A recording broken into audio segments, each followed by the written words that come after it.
Olá, boa tarde. Você acompanha agora notícias do Brasil e do mundo desta terça-feira. E olha só, o Fundo Monetário Internacional, o FMI, publicou hoje a atualização de seu relatório de monitoramento da economia global e elevou as expectativas de crescimento para o PIB do Brasil em 2023. Apesar da melhora prevista, o desempenho do PIB brasileiro este ano deve ficar entre os piores dos países emergentes. Para o FMI, a economia brasileira deve crescer 1,2% neste ano, aumento de 0,2 ponto percentual em relação à edição de outubro. Para 2024, a projeção é de crescimento de 1,5%, uma diminuição de 0,4 ponto contra a sua projeção anterior. O fundo ainda cita o Brasil com uma taxa de juros alta, na casa dos 13,75% ao ano. O desempenho brasileiro está abaixo da projeção para a economia global, que deve avançar 2,9% em 2023, 0,2 ponto percentual acima da previsão feita em outubro.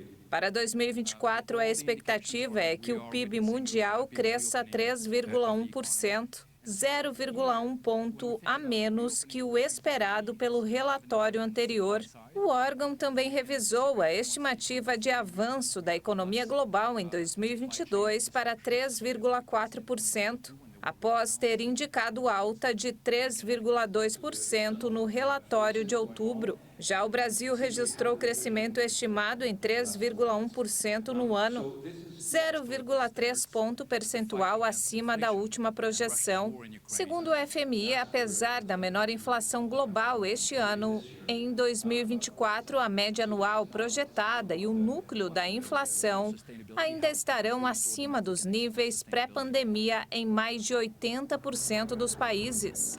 A Rússia também segue em ofensiva na guerra contra a Ucrânia, o que afeta diretamente o crescimento do país, além de impactar a elevação dos preços em todo o planeta.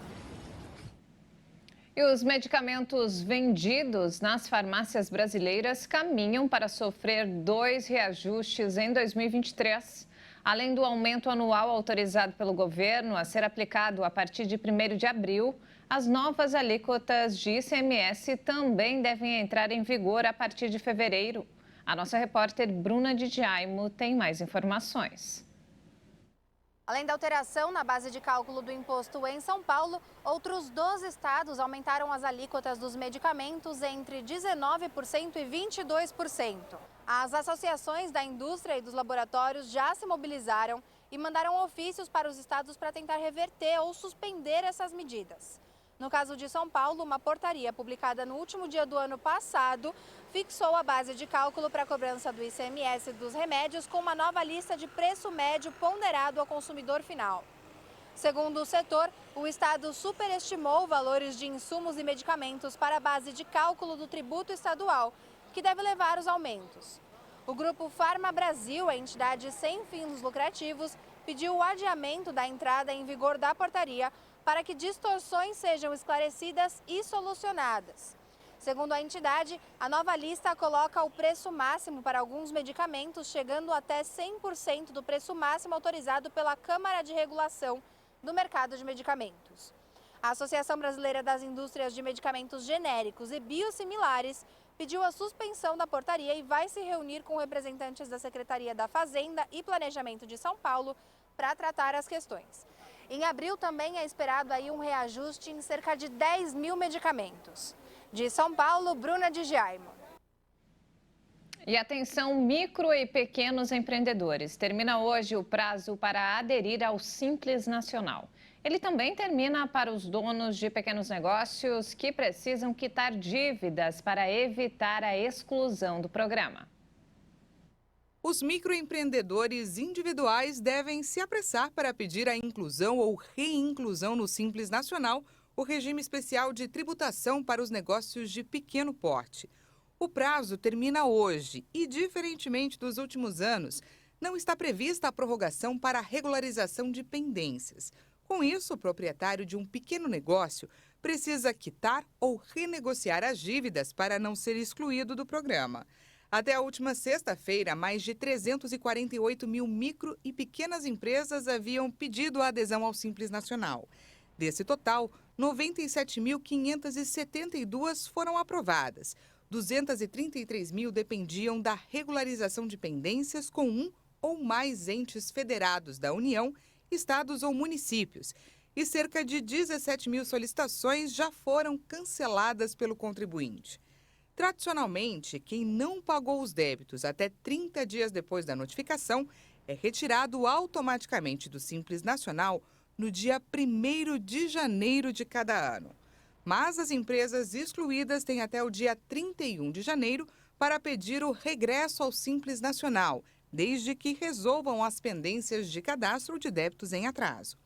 Os interessados em regularizar as pendências podem entrar com um pedido de parcelamento no portal do Simples. Criado em 2007, o Simples Nacional é um regime tributário especial que reúne o pagamento de 6 tributos federais, além do ICMS e do ISS. O regime é destinado somente às empresas que faturam até R$ 4.800.000 por ano. E nos destaques internacionais, quase 2 semanas depois de milhões de pessoas irem às ruas contra a reforma da Previdência proposta pelo presidente Emmanuel Macron, multidões tomaram as ruas da França novamente hoje, em mais um dia de grandes protestos. Houve confrontos entre manifestantes e policiais em Rennes, no noroeste do país.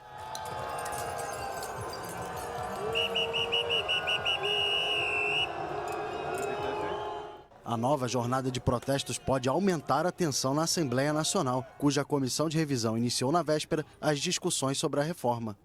O colegiado tem menos de uma semana para debater as cerca de 7 mil emendas apresentadas ao texto, que será enviado ao plenário na próxima segunda-feira. As 2 medidas que mais despertam rejeição pela proposta são o adiamento progressivo até 2030 da idade de aposentadoria de 62 para 64 anos e a antecipação para 2027 da exigência de contribuir 43 anos e não 42, como é a regra atual, para receber uma pensão completa. Apesar da insatisfação, a primeira-ministra da França, Elisabeth Borne, declarou que a idade de 64 anos para se aposentar não é mais negociável.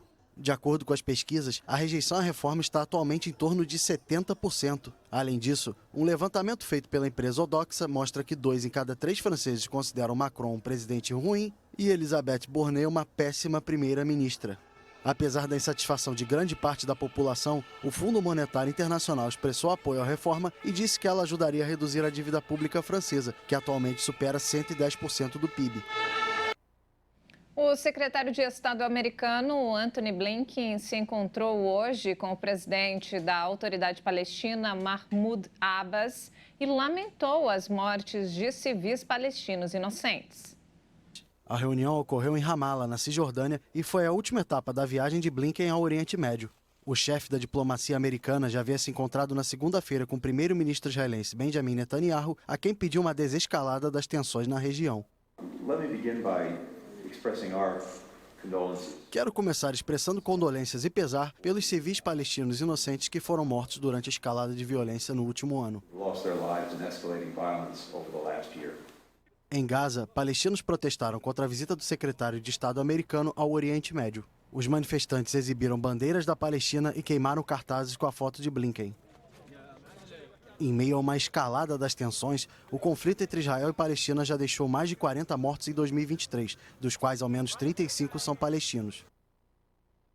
E antes de encerrar, olha só essa história. O sorridente rosto de um urso apareceu como se tivesse sido esculpido na superfície do planeta Marte. É isso mesmo. A imagem foi captada pela câmera de reconhecimento que orbita o planeta. Acompanhe.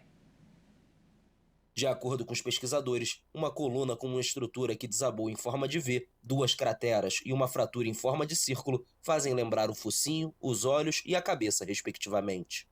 O HiRISE, um dos instrumentos a bordo do orbitador de reconhecimento de Marte, tira fotos super detalhadas do planeta vermelho e ajuda a mapear a superfície para possíveis missões futuras, sejam com humanos ou robôs. Durante a última década, a equipe registrou ainda avalanches em pleno andamento e descobriu fluxos escuros que poderiam ser de algum tipo de líquido.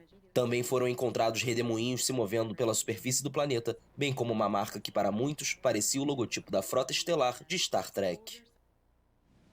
E não temos mais tempo, essa edição fica por aqui. Mais informações ao longo da nossa programação. Obrigada pela companhia e até mais.